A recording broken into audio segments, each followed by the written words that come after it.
came after the funeral. They folded the flag for him at the little brick church on Ellsworth Avenue, and the wind tried to take it twice before the honor guard's hands persuaded it to behave. It was a raw Thursday in late January in a river town in southeastern Ohio, the kind of cold that makes sound travel farther than sense. The man in the casket was Eamon Ridge, a volunteer firefighter and the sort of neighbor who shoveled 2 extra porches without mentioning it later. The service ended at 4, the last handshake landed at 4:20, and by nightfall, the street had gone back to being only a street. At 9:13, Leora Penn took her seat at the county dispatch console, slid on her headset, and watched the board come alive. At 9:31, the line marked 911 flashed with a familiar number. His number, the man everyone had just buried. Before we begin, tell me, where are you listening from and what time is it there? Leora had fielded storms and barn fires, and wrong turns called in as kidnappings. She had coaxed calm from people whose words came like hail on a tin roof. She had heard the first breath of a baby through a phone held in shaky hands, and the last breath of a stranger who needed someone to hear it. She was 34, kept her hair short to keep the headset from snagging, and wore a gray cardigan because the room ran cold to keep the computers honest. Her desk held 2 photographs wedged into the bezel of the monitor. One showed a river in summer, green as a promise.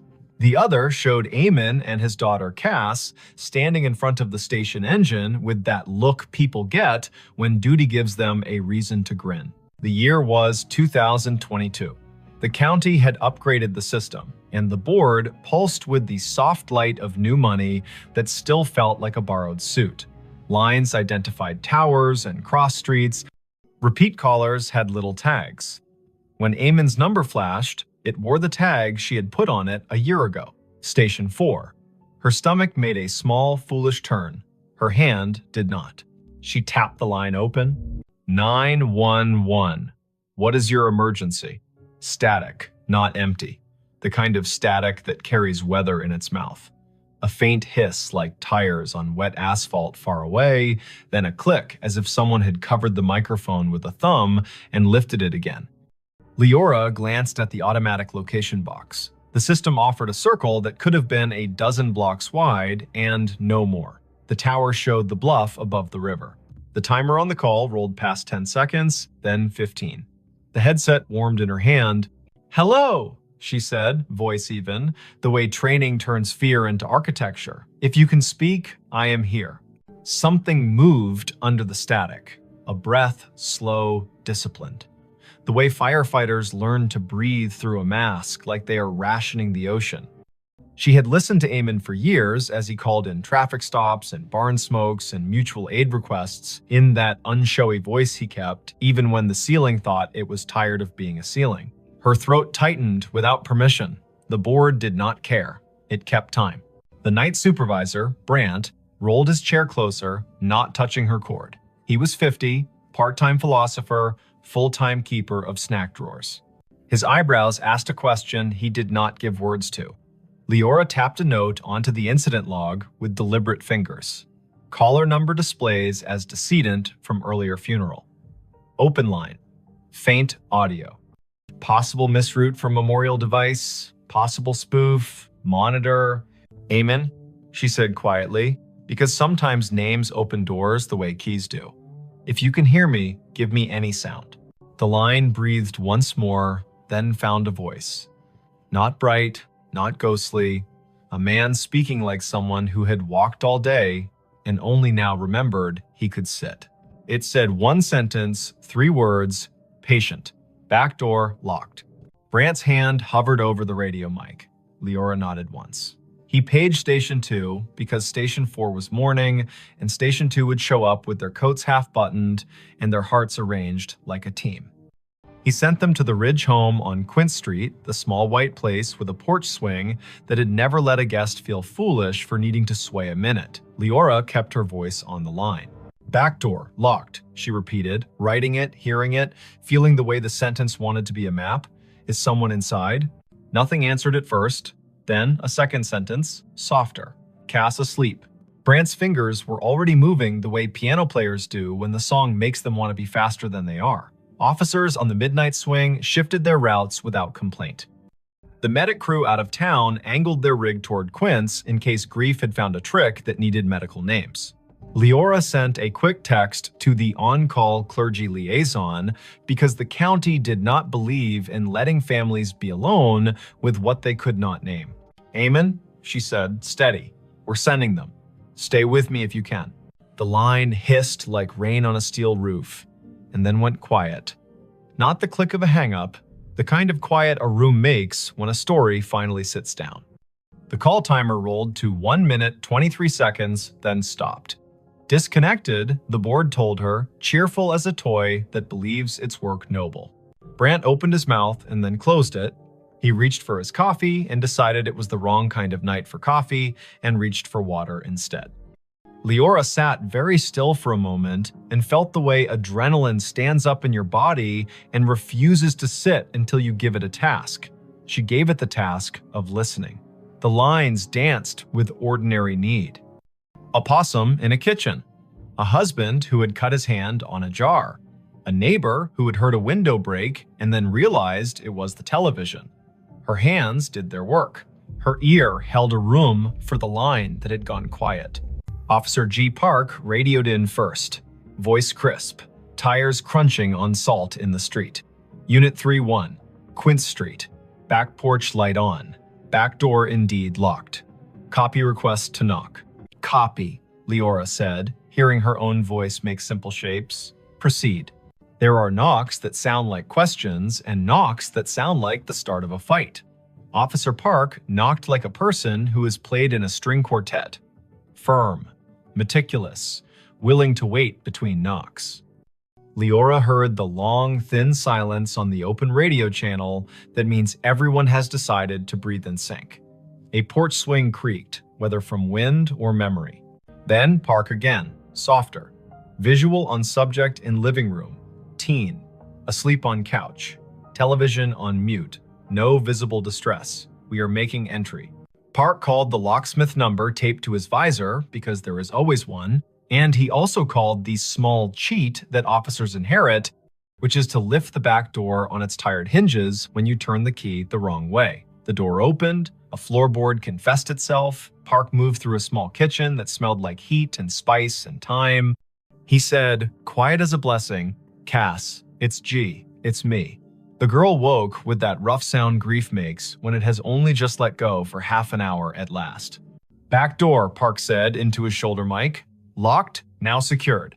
Subject breathing, oriented, tearful, says she fell asleep and forgot the back after the last aunt left. She says her dad would have said it.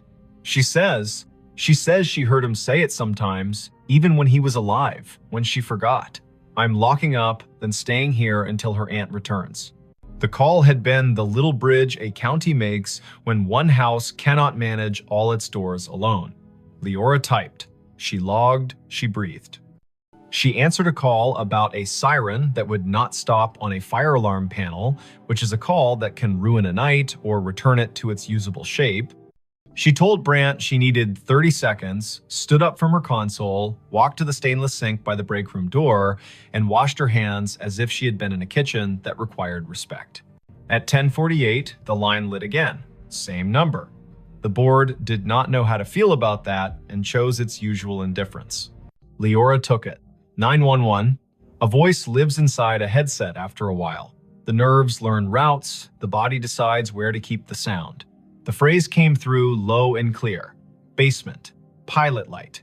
She did not hesitate. She sent the fire crew already on Quince next door. She told Park. She told the aunt, who had come breathless from her own house 3 blocks away, that they were going down the cellar stairs for the little square of flame that keeps a winter from doing more harm than good. She heard Cass in the background say, without fright, he always listened to the furnace like it was trying to tell him a joke. Engine 3 called in. Pilot light out. Gas smell minimal. Windows open. Relit. Carbon monoxide monitor registers safe. A firefighter Rowe, who had once done stand-up for exactly 2 open mic nights, and then decided his comedy belonged in the bay with his coworkers, added gently, Whoever called this in has good ears. The board calmed, the town kept its little noises, the river told the ice what to do, and the ice obeyed or not. Leora's shift slid past midnight. At 1:19, she poured tea she did not want and drank it because warm things are a kind of law. At 1:40, an old man reported a woman knocking on his side door asking for a light, and she sent Park and his partner again, and it turned out to be a neighbor who had locked herself out, and they laughed about solutions and did not mention grief, so it would not be tempted to take that house too. At 2:19, when the dispatch room feels like a lighthouse that forgot whether the bay is wide or just an eager creek, the line lit a third time. Leora did not say amen out loud. She let the humanities teacher voice in her head that once told her names have heft say it for her. 911. This time the sentence was longer. Not elaborate, not difficult. The kind of sentence men say when they've spent their lives making tool lists. Check the pan on the back burner. Leora's fingers moved before she could tell them to, and 10 seconds later, Park said on the radio that a pan of oil sat glowing on the stove, forgotten by a cousin who had come bearing food, and then wept, and then gone to call another cousin and set the phone down on the porch rail. Park killed the burner, slid the pan onto a cold eye, and said, "Tell whoever's on that line thank you again." She said, "I will," and understood how inadequate that was, and also how there is no better sentence at 2:20 in the morning when a house has been held upright by 2 extra words spoken by a man with no air left to push them. By dawn, the calls had slowed to their usual winter trickle. The board made its little satisfied beeps, the shift change crept near. Leora printed the overnight logs for the lieutenant in charge and set them in the bin with the neatness of a person who believes paper is a form of kindness. She took off her headset, set it on the hook, and let her neck decide it had been a stiff night. On her drive home, the river looked like a sheet of hammered tin under a sky that had not yet decided whether to blush. She stopped at the corner store for milk and oranges. The clerk rang her up and asked if she had been at the funeral, because everyone had been at the funeral, even if they had not parked their bodies in a pew. Leora said yes, and the clerk said he had known Eamon since they were boys, back when the river took 2 boys and gave back 1, and how the one who came back had never raised his voice again, unless it was to make a frightened kid laugh in a smoky basement. Leora listened.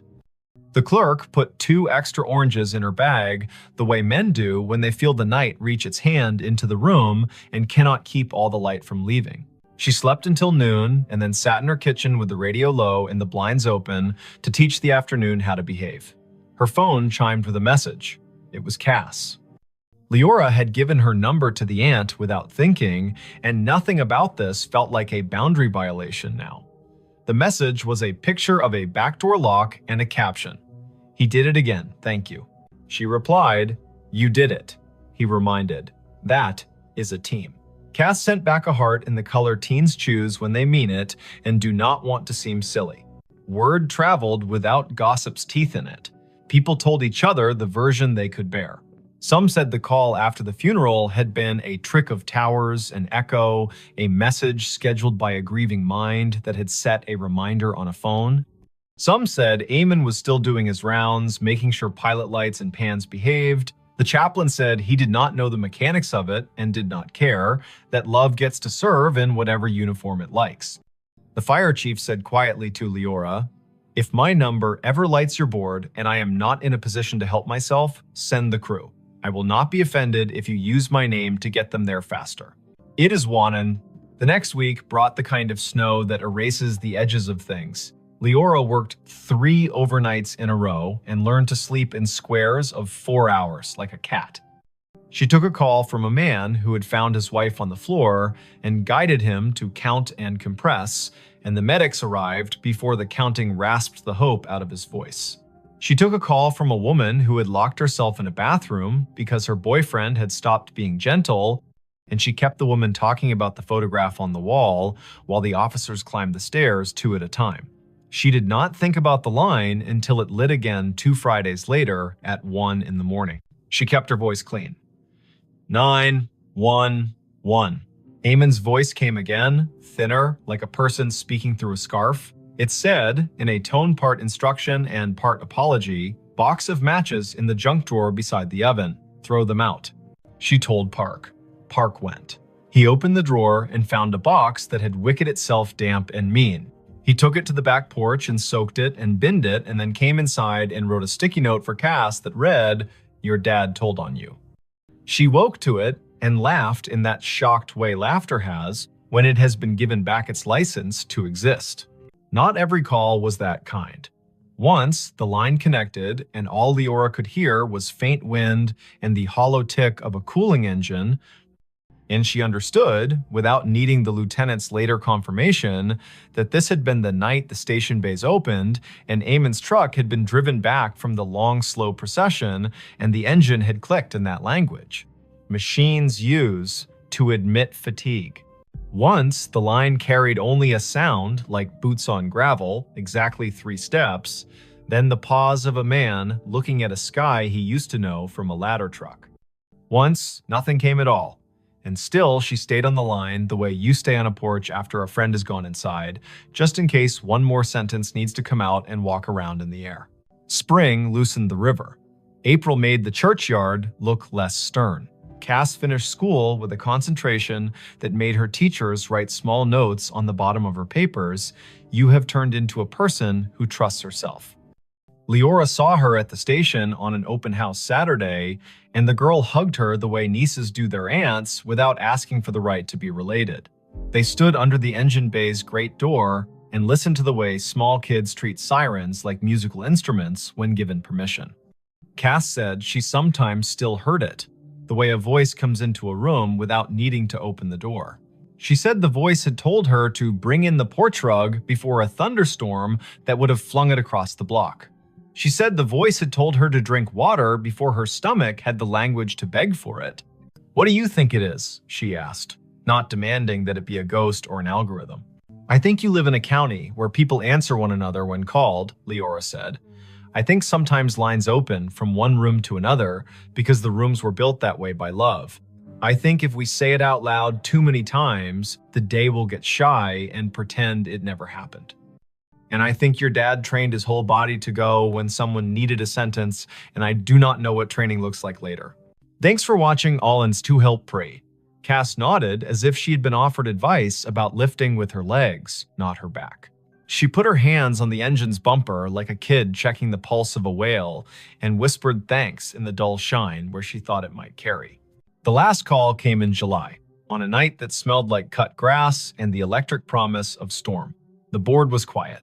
Brant had his feet crossed at the ankle, the way he did only after midnight when the county behaved. The line lit. Leora took it with the care of a person accepting a candle in wind. 911. There was no static, no breath, only a single word, perfectly ordinary, soaked in a patience she would remember until the last hour of her life. Enough. "Enough what?" she asked. Back straight, pencil ready. The word came again, a thought set gently on a table. Enough. Then a long exhale, the temperature of a day in which someone has put down a tool they are proud to have used and is ready to wash their hands. She typed the word. She did not send units. She did not mention it to Brant until the end of the hour, when she said it out loud the way you say a number twice to make sure you got it right. He nodded. He threw a cough drop to her like a baseball, and she caught it and laughed because bodies insist on living. There were no more calls after that. The system reassigned numbers as systems do. The board forgot how to glow with that tag. When Leora sat at her desk and the photographs leaned against the monitor made their steady witness, she still sometimes heard the faint tap of a firefighter's gloved hand on a doorframe, the universal signal for ready. She bought a small, heavy key hook for her own kitchen, put it by the back door, and never forgot again. She found that when she walked past the Ridge place on mornings when she needed to see the river before she could trust the day, she would look at the back door and feel not a haunting, not an ache, but the exact rectangular comfort of a thing that had been understood and done. If this kind of thing ever happens where you live, if a phone rings after a set of shoulders in town have lowered themselves to the work of grief, if a name appears on your console that your heart wants to call impossible, do what Leora did. Answer. Stand in the narrow bridge between rooms, ask short questions with soft edges, send help, write down exact words. The world is made of exact words and the work that follows them. Believe nobody and nothing too hard. Let the river decide what is memory and what is rumor. And when the voice finally says enough, let your hands say thank you by resting them, palm down, on the desk you have kept clean so the night can put its weight there for a minute. And if you are sitting in your kitchen with a back door that gets forgetful, say the date out loud to bring the day to heal. Late January 2022. Early April 2022. The hot night in July when rain forgot its manners. Say the town's name so it will remember it has one. Say Amen. Say Cass. Say Leora. Practice the sentence that saved a pan and a pilot light in a teenager who deserved a house that understood locks. Back door locked. Then lock it, then sleep. The county will keep its watch. The river will balance its own ledger. Somewhere, a dispatcher you will never meet will lay a pencil down on a pad with a line drawn through the last open box, a small, perfect check that means this part of the night is finished and the next part may begin. He found a staircase in the lake it still goes up. He saw it when the wind fell off and the lake lay down like glass, a sudden stillness that made every shoreline detail stand at attention. The afternoon sun had taken a step toward evening, yellowed and steady, and the north cove of Lake Lanier went calm enough to show the bones under it. He cut his aluminum skiff to idle and drifted toward the pale shoulder of exposed clay. There, not random at all, a run of stone steps pushed up from green water and kept going into nothing the shore could explain, even and true, as if they still believed a front door was waiting at the top. Before we begin, tell me, where are you listening from and what time is it there? This was late September 2022, after a summer of stingy rain and long afternoons when the heat felt like it had signed a lease. The lake sat northeast of Atlanta, a blue map of drowned hills and red clay coves, and that year it had read its gauge and decided to show some of what history had asked it to forget. Foundations revealed themselves like old teeth. The ghostly lanes of a two-lane road slipped out of the murk and pointed nowhere. Between Bald Ridge and the mouth of 6 Mile Creek, a staircase announced itself and waited for a person with the right kind of attention to see it. Riven Kettering had that kind of attention. 38. A carpenter and part-time rescue diver who liked small engines and the honest work of making broken things carry weight again. He lived in a rental off Pilgrim Mill Road with a dog who had taught herself to sleep through sirens. He was not a romantic, not really. He was the kind of man who listened to what a hinge said when it wasn't being looked at. The lake had been a job and a solace for him since he moved down from the foothills of Tennessee a decade earlier, and on afternoons like this one, he took his old skiff out to idle over the drown. The staircase began 3 steps below the surface, pale rectangles set into the clay, then climbed above waterline, slick with algae, where yesterday had touched and left. 12 risers showed drop. They marched up the bank as if they had no intention of stopping, then continued past where stone ended, the air holding their measure with a confidence that made nothing in Riven's head feel quite steady. He nosed the skiff forward until its snub bow made a soft knock against the lowest dry riser. The hull and the stone talked for a second, low and hollow. He stood, keeping knees loose, eyes at a level where you can decide a thing without pretending it's not, pretending you first. The steps were fieldstone set into a poured bed, careful work from when hands were steadier because nothing had asked them to type yet. He could see where the mortar had let go, hairline by hairline, and where a leaf had chosen to become fossil rather than compost. He stepped out. The rock took his weight with a small, agreeable groan. He climbed, counting aloud the way you do when a rhythm wants to prove it's a law. 7, 8, 9. A wet line at his ankles where he had waded the shallow to push the skiff in. 10, 11, 12. He stopped where stone ended. The sidewalls rose one more course and then gave way to air. Ahead of him, nothing. Above him, more nothing. And yet his right foot, when he slid it forward with the caution of a man who had once fallen through a rotten porch and did not intend to audition for that pain again, found resistance. Not stone, not water. Not empty. A density like stretched cloth, like cold-pressed sugar, like a stare that remembered itself and refused to forget just because the lake had been told to be a lake. He drew his foot back, scalp prickling, breath in a pocket he didn't want to open too fast. He looked around to see if anyone else had been presented this joke. No one. In late September, a Tuesday can make a cove your private chapel. Far out, a pontoon boat moved like a floor with music on it. Closer in, a blue heron had made the stump of an old post into a claim. Riven set his palm above the end of the stone into the air where a banister would be if someone had finished the thought. He felt nothing until he pushed a hair past what he thought was safe.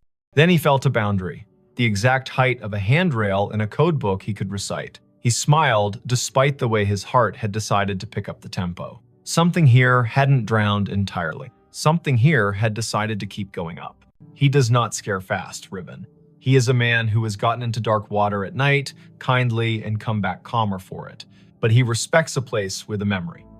He went back down the 12 risers and climbed into the skiff and sat with his hand on the tiller and let the lake tell him if it wanted him to be braver than his grandmother would approve.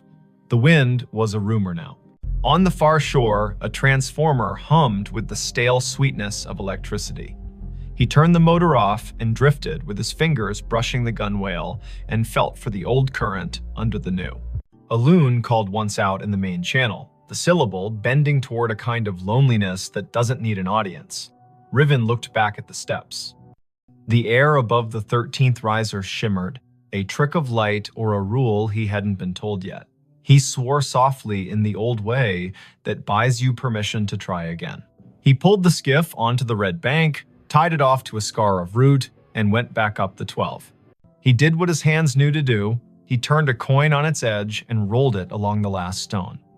When it tipped forward into air, it did not fall.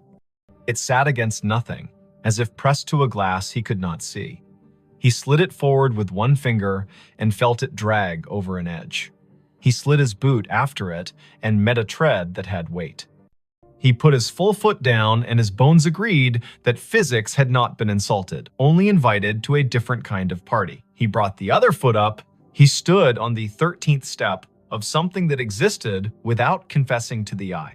He took one more. 14. He stopped. He is not a fool. He turned to look at the lake, which does not care if you find it holy or treacherous, so long as you understand which mood it is in. The cove held its breath. He stepped backward down the 2 air treads with a caution that felt like a prayer you say without agreeing you're saying it. He stood again on stone that had no arguments and breathed the kind of breath that renters of boats make when the motor coughs once and then forgives you. Lake Lanier carries stories the way clay carries footprints. Old towns lie under it, old churches, the ghost lanes of Old Federal Road. People will tell you about a stalled truck on a fogged bridge and a handprint on the back window after, about divers who won't go down a second time because they looked through a school of crappie and saw a porch swing move. Some of that is what happens when humans leave water to be the keeper of their history. Some of that is people being lonely and needing their fear to wear a costume. Riven carried none of those stories in the silly way. He carried them the practical way.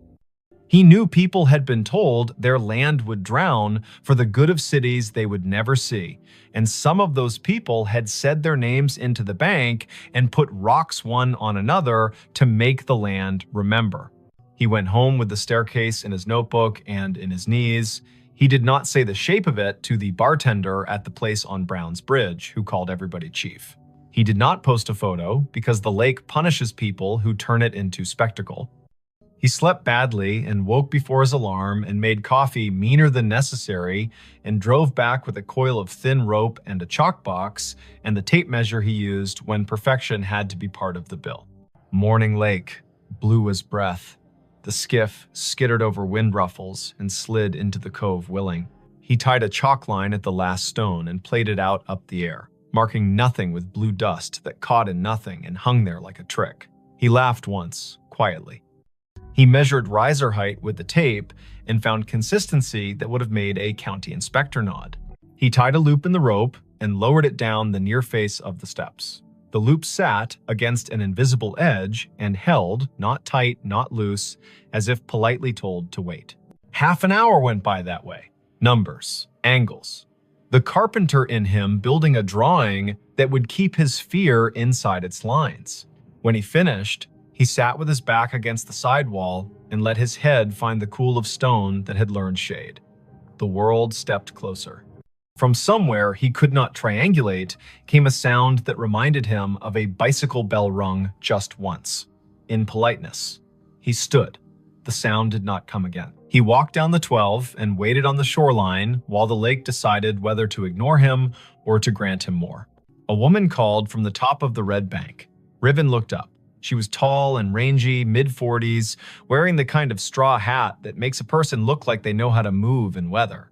She carried a camera with a strap that had been repaired twice and a notebook bulging with the kind of paper that did not come out of printers. She introduced herself with a grin that answered questions he had not asked. Mara Clary. She ran a small outfit that mapped drowned towns and grave relocations for counties that cared to admit their forgetting. She had a copy of the Army Corps' old charts and a habit of showing up where the lake loaned the present to the past. "I've been told you've got steps," she said, "and that they keep going up." He wanted to ask who had been talking. He wanted not to have his name in a stranger's mouth. But she put her hand on the sidewall like a careful person says hello to an old horse, and the way her face took in what she saw made him feel less alone in his own seeing. He nodded. He told her his name and the number of air treads he'd let himself trust. She whistled low. "Lanier tells on itself every few years," she said, eyes on the shimmer above the 13th. "But I haven't seen it do this. Fieldstone, that would have been a front walk probably. Or the stairs to a porch. You can tell from the way these aren't as steep as church steps. And there would have been a dog who slept halfway up until someone came home at supper." "Everyone says that about any porch," he said, smiling despite himself. "Only because it keeps being true," she said, and laughed like a sound the cove had missed. They measured together, she took photos, he held a stick out over the air risers and watched the end bounce against nothing. They left offerings the old way. He peeled the paper off a peppermint and set it on the third stone step. She untied a strip of blue cloth from her hat and tied it to the root that held his skiff's rope. The lake, if it acknowledged that at all, did not show it. She opened her notebook to a page where she had copied in neat letters the names and dates of households taken when the valley was flooded in the early 1960s. 2 farms had sat on this spur, the Sumter place, the Jory place. Sumter had 5 children and a clean way with fence lines. Jory was famous for a Sunday table and a sour temperament the rest of the week. The county had cut checks and called it a necessity. The stairs could have been either family's. But on the sidewall, low near the 5th riser, they found a mark cut into mortar with a nail or a stubborn penknife. A letter. "J. You think Jory," she said. "Or June," he said. "Or Josephine. Or a boy who didn't get to grow into his handwriting rights, their first initial into any stone that isn't busy." The lake made a small sound against the hull, a shrug. They came back the next day, and the next after that. In the afternoons, teenagers on rental jet skis came to Ingrammer the water did not admire. In the mornings, a heron watched like a magistrate. Once, a man in a bass boat cut his engine and drifted nearer and asked if the invisible was real or a trick. And when Riven told him the truth, he raised his cap and said, "Well then," and idled away because some facts want to be left alone to keep being facts. On the 5th day, just after noon, when the light loses some of its slant and the lake starts its long exhale toward evening, the air changed. Riven was on the 14th invisible tread, Mara 2 below on stone, the rope tied at his ankle as if that kind of thing would help. He felt a pressure move across his shin like a child's study of a newel post. The hair on his forearms declared a vote. He looked up. Above him, a faint dark line hung in the bright. A lintel, if you wanted to pretend to see one. A line where a door might have decided to sit if it still meant to. He lifted his hand slowly and let it hover. It met resistance at the height where a latch would be if people had followed the same measurements here as they did in town. He pressed a fraction and felt the air give. Not much, not enough to invite him, only enough to say, "I know what you were asking for," and no. He withdrew his hand. He did not try again. He went back down and sat on the 6th stone step and put his elbows on his knees and let his head go heavy in the way of a man who knows the difference between a closed door and an answer. "Not today," Mara said, not unkindly. "Doesn't mean never." A storm ran around the rim of the lake that night and forgot how to come down. The next morning broke clean and noisy, with birds relieved to be right about the Sunday. When they returned to the steps, the peppermint was gone. The strip of cloth whispered against the root when the wind remembered it. On the 4th stone riser, a line had been drawn in the red dust by a finger that had not belonged to wind. 4 short lines, 1 long. The way a person keeps track of days when they are doing a job no one else is counting, they looked at each other like people who have been included in a conversation without earning it. Mara wrote down the marks in that tidy, practical hand. Riven climbed to 14 again and did not press the air where the latch would be. He listened instead. It is an old trick. The more you don't demand to hear, the more willing a place is to say its piece. Somewhere above him, at the end of the invisible run, a sound came faint, almost an opinion. The scrape of a chair, foot against a wooden floor.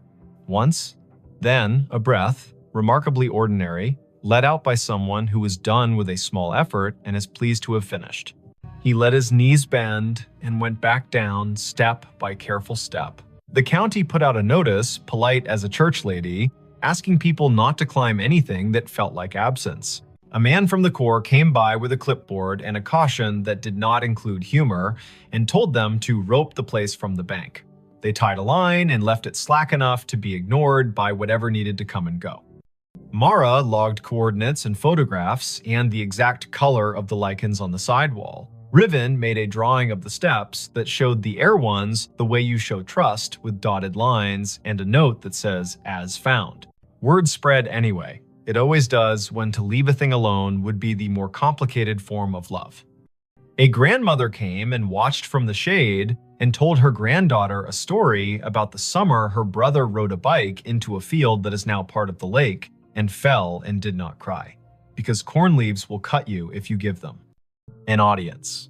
A man in a Braves cap stood for a long time with his hands in the back pockets of his jeans and didn't tell anyone why his eyes kept the gloss they kept. A boy clapped once and apologized, and then asked if the staircase sounded like anything, and when Riven told him about the scrape and the breath, the boy looked toward the place where a door might be and whispered, "Thank you," like a student to a teacher who has handed out permission slips to freedom. On a Wednesday morning in early October, the lake rose 2 inches. The first stone step went green again. The 12th stayed dry. Riven set his palm to the sidewall as he had begun to do without design and said the names of the months out loud as if they were a key. Mara arrived late, hair in a bandana printed with little cranes, a thermos in one hand and a sheet of onion skin paper in the other, the thin kind that takes pencil and lets the stone's texture come up through. She rubbed the J, the nail-cut letter, and the tally marks. When she lifted the paper, the letter and the lines looked like a message written by someone whose words had to be rationed. She tucked the rubbing into her notebook with a care Riven recognized as kin to prayer. By noon, clouds built into a boast. Mara packed her camera because electric things deserve not to be insulted by weather. Riven untied the rope at his ankle and coiled it with the absent-minded competence of someone who likes ropes for the way they make order out of risk. The air above the 14th step felt different. Cooler, somehow. Denser. He looked up and wanted more than he would have admitted the week before to see something acknowledge him. Not a face, not a figure, an idea. The lake refused. It kept to its rights. Before the storm broke, a small group arrived in silence.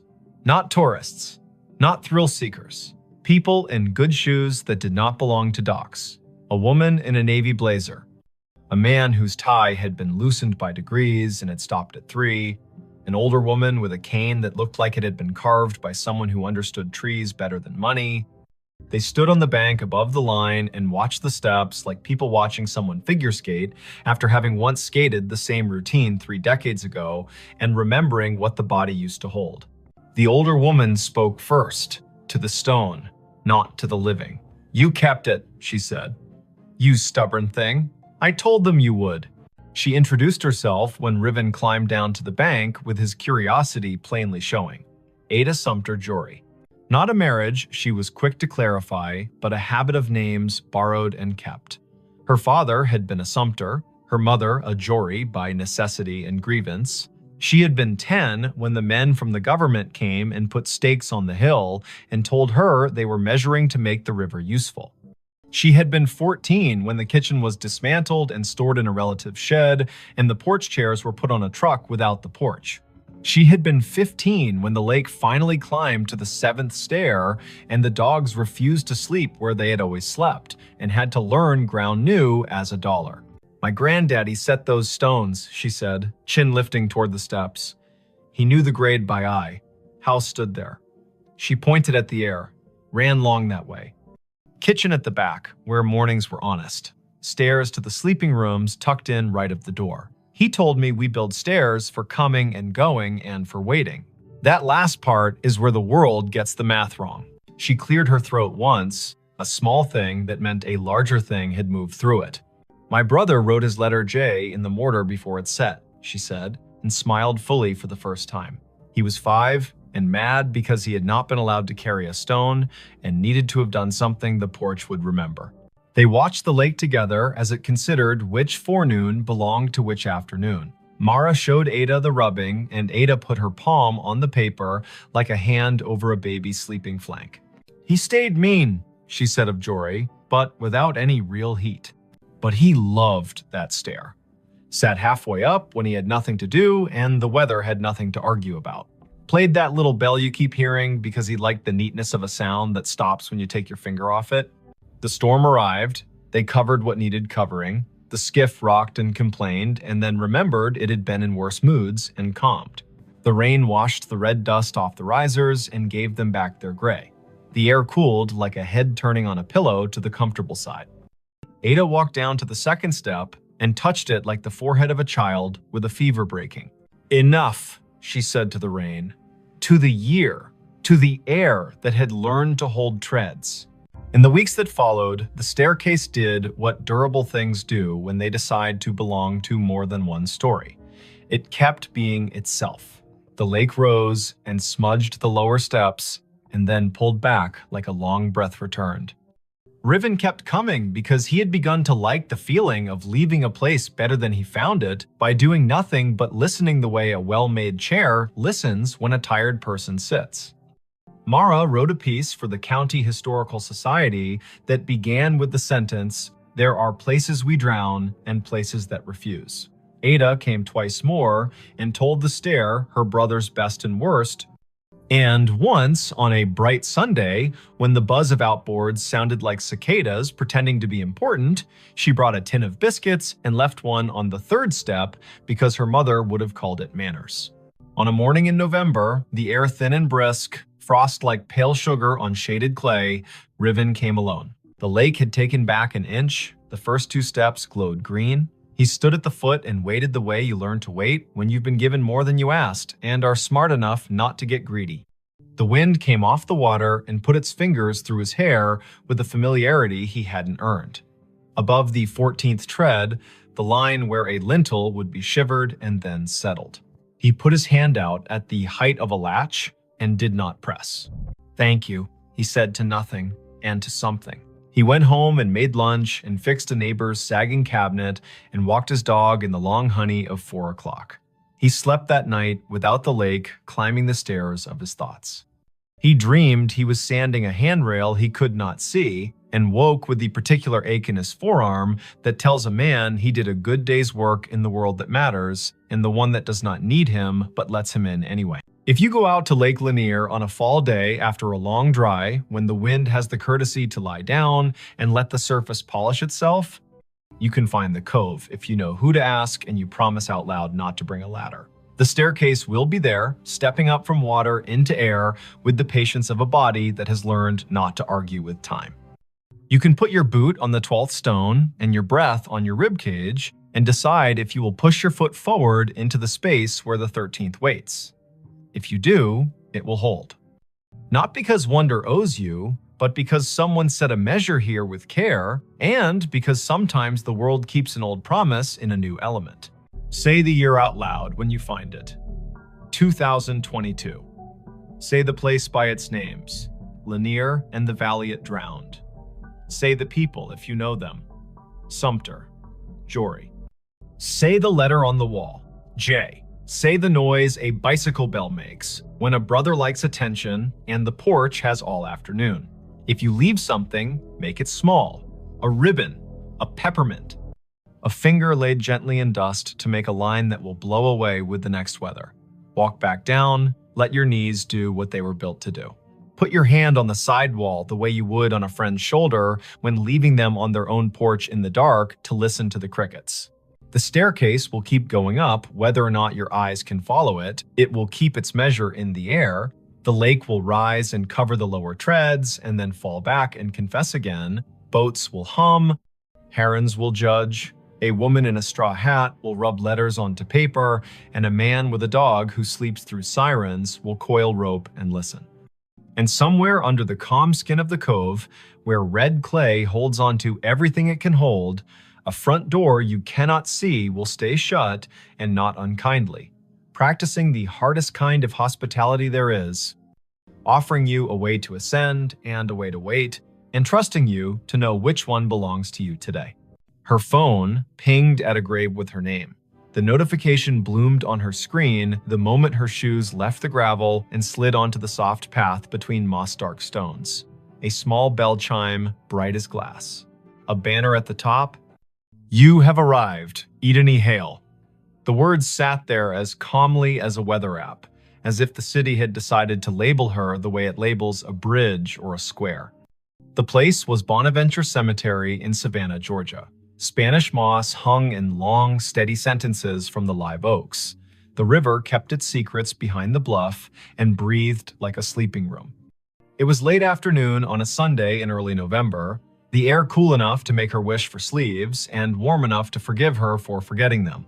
Before we begin, tell me, where are you listening from and what time is it there? Her name was Idoni Hale, 28. She worked in visitor services at a small maritime museum upriver, the kind of job that made her memorize the angles of ships and the dates when storms came ashore. She liked fonts and quiet, and the sound salt makes drying on stone.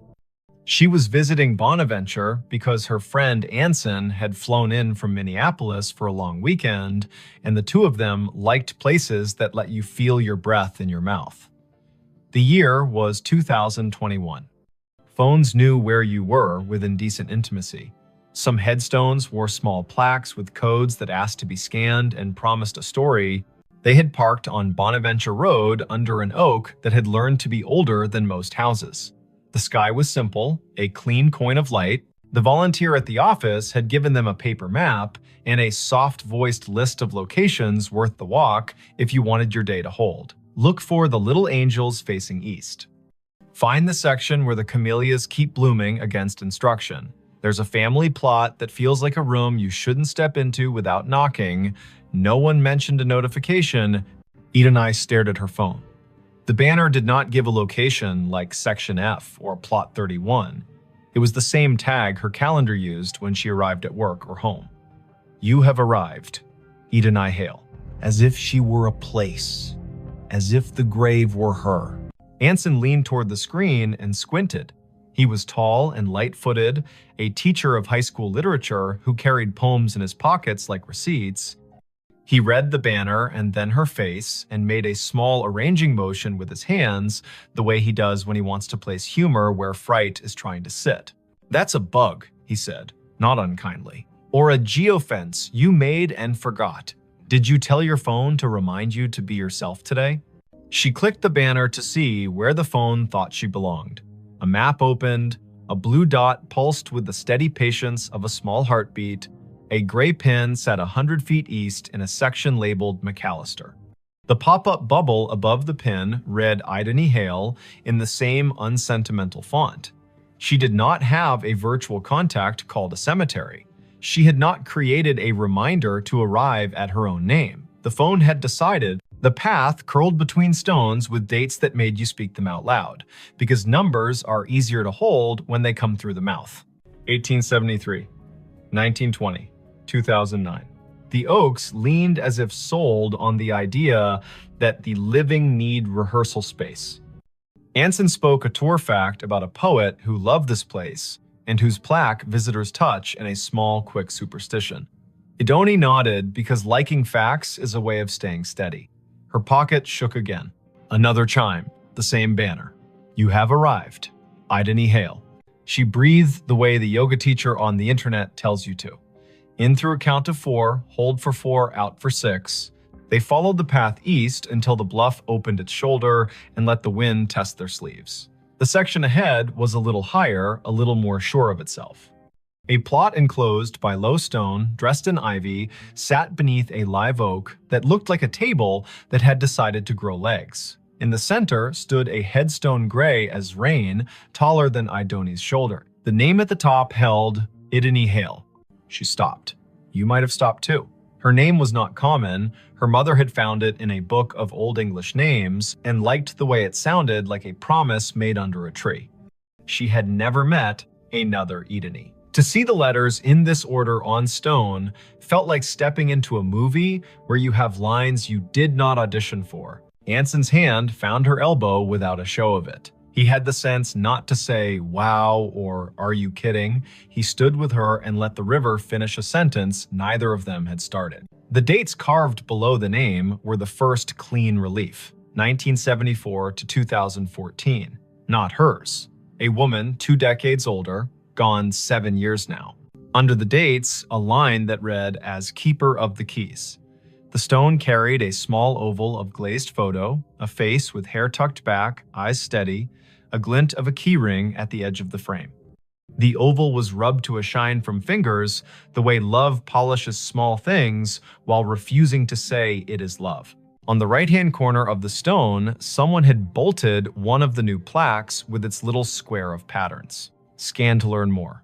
People who love story cannot resist a square that holds one. Idany lifted her phone and let the camera see.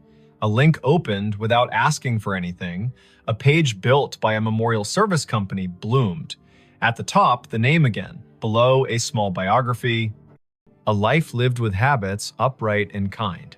A childhood in Chatham County. A long run as cemetery sexton. The last line read in a voice that felt like a woman sitting on a step with a mug and a warning and a grin. If you need something, tell the ground. It will tell me. While she read, the phone hummed again. Not a banner this time. A little circle pulsing at the top of the screen, the way maps announce a place with enthusiasm. The circle flashed once, then settled. Idany swiped down to see the source, a calendar reminder with no category. White, titled simply, Arrived. Location, here. She had not written that.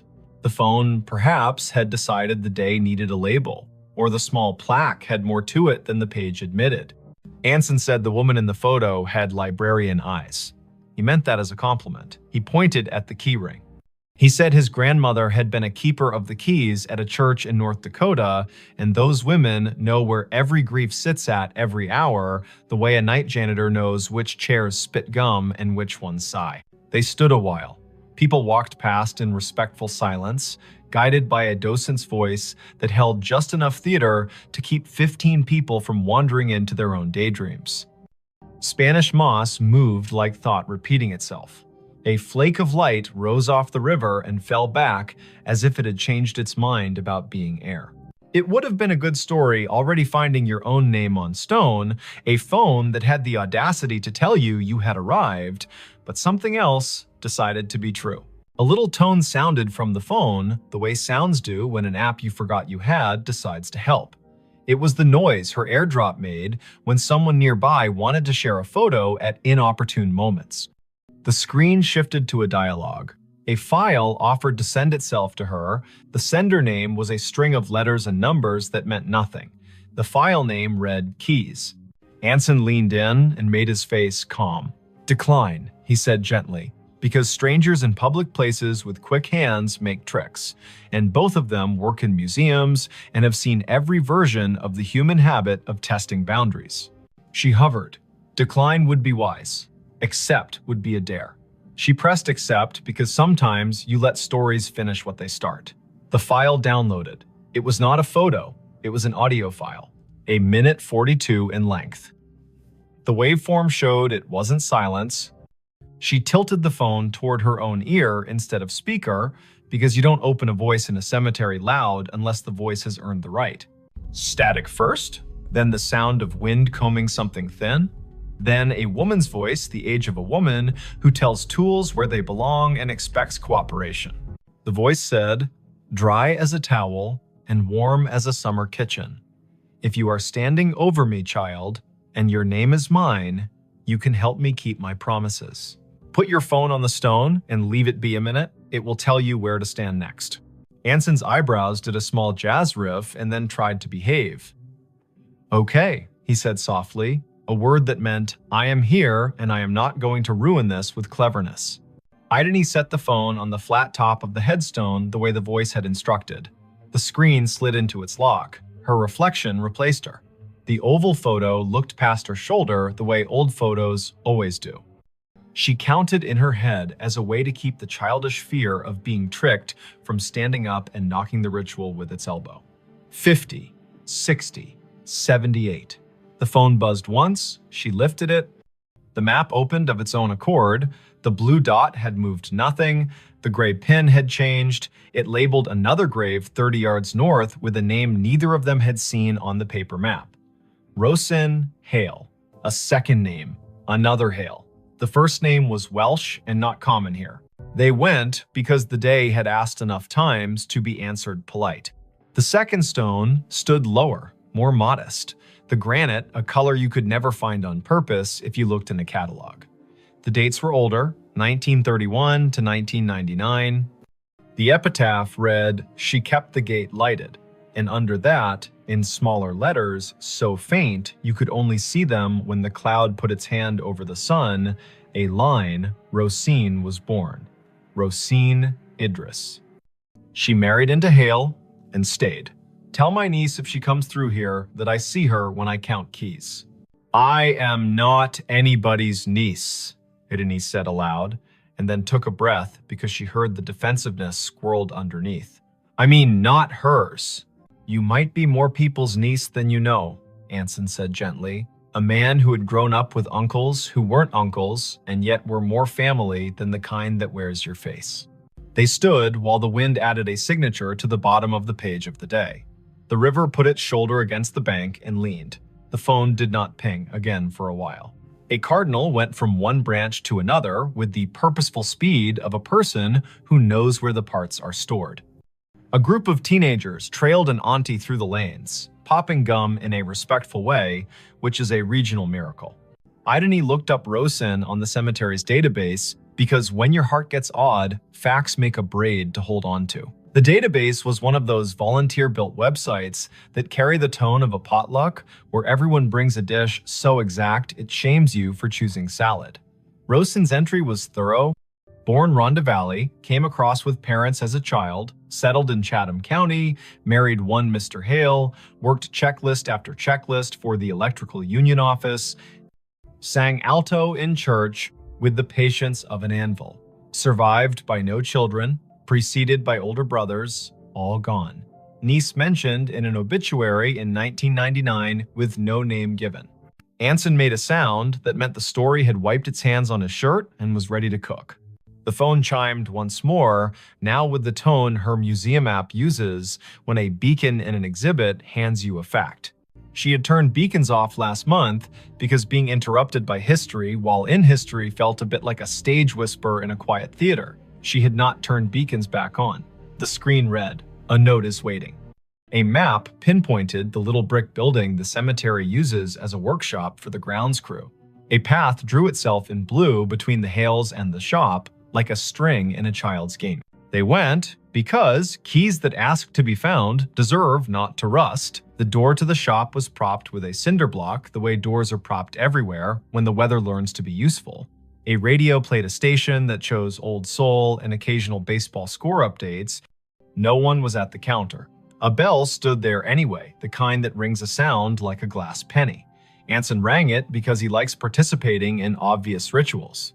A man in his 50s with a badge that read August came in from the back, wiping his hands on a rag that had earned its keep.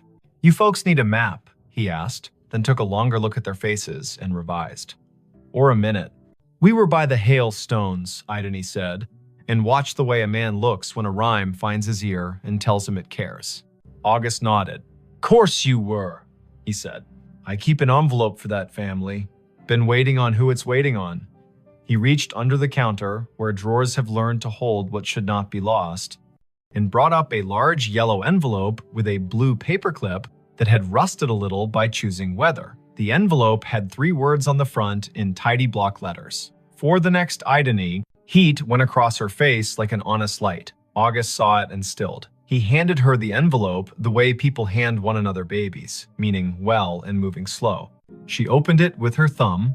Inside, 3 items. A small brass key, old, not ornate, with teeth filed like a decision.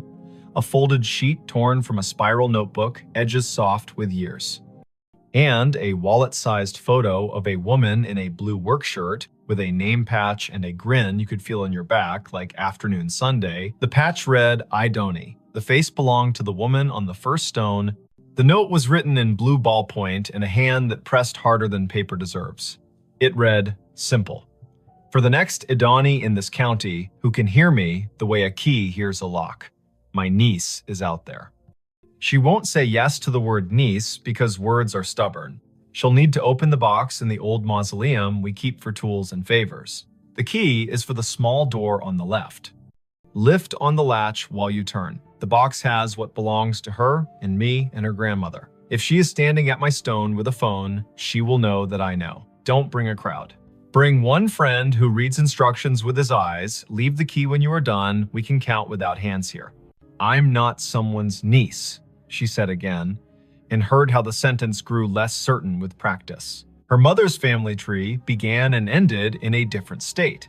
A line of women who told polite lies to spare one another the sharp edges and did their grief in broom closets. Her father had not survived long enough to name distant relations. He had left behind a bent screwdriver and a smell that her body still could find when a day asked. Anson's hand found the counter in a quick pat, like checking for keys as you leave the house. "You don't have to be a niece to be the person meant to do a thing," he said. "But also you might, and it might not matter how that happened." August tapped the counter twice, a habit that sounded like a yes. "The small left door," he said. "People never see it. Take the path behind the office and go right at the angel with the missing hand. The mausoleum is the little brick one that looks polite. The left door sticks the way a lie sticks to a room. Do what the note said, lift and turn." They went back into the light. The blue string on the map did not bother now to draw. The path knew their feet. The angel with the missing hand stood where the volunteer had said, "Angels stand, face east," blank expression that suggested she had witnessed every century and found nothing quite bad enough to frown at yet. The brick mausoleum waited with that small pride buildings have when they know they are not the grandest on the block, but are the one that does the job without complaint. The left door looked like a panel added later. The brass latch had the smoothness that comes of being touched by people who mean to get work done. Idony slid the key in, the teeth caught, and then thought better of it. She lifted the latch with her other hand and turned. The lock gave. The door opened 6 inches and stopped, ticked by a wooden wedge that had been insinuated at the bottom by someone who had not wanted the door opened